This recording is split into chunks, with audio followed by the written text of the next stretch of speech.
unleashing his jab upstairs and also downstairs. Leonard Bundu, his only loss came at the hands of the welterweight champion Keith Thurman a couple of years ago. Well, do so if he's able to get past Leonard Bundu. And a nice left hand that came right over the top. As Spence continues to mix in his jab, Bundu coming forward. Good. Only had 2 draws during the course of his career and 1 defeat. And Spence with a sweeping right hook that caught. When you've been in the game for over a decade, and now Bundu having some success momentarily.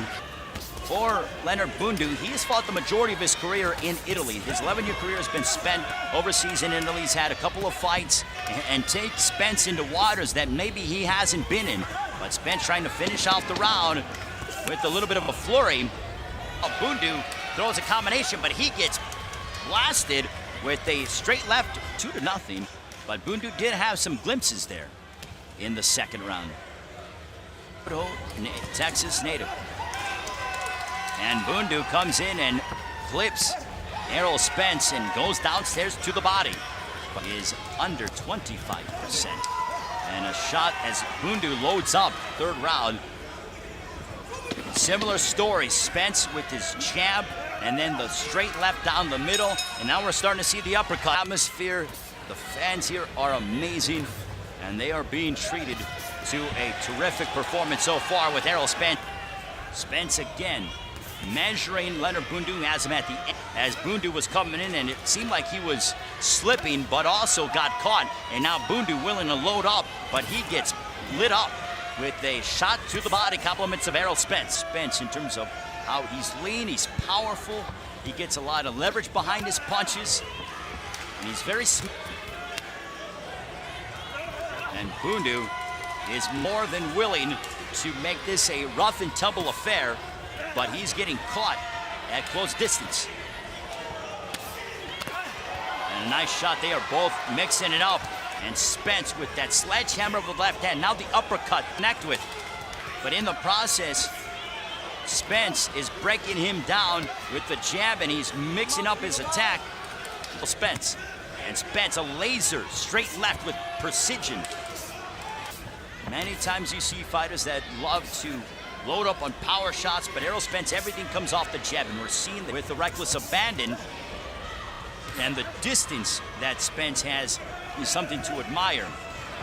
Rather than, and just over a minute remaining in this round, as Errol Spence, and Spence with a nice right hook to the body out of Leonard Bundu, and active and applying the forward pressure as he was. And this is that we aren't even done with the first half of the fight behind his punches. So the 5th round, Errol Spence continues to connect on punches as he is. A work where you can maybe say, give him a round. Absolutely not. Spence digging to the body, and that seemed to hurt Bundu as Bundu gained some leverage in his legs and is trying to be the aggressor. Precise shot to the body.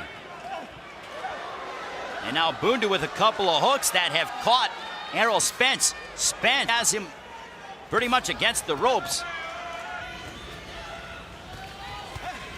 Now Spence hasn't been in any imminent danger.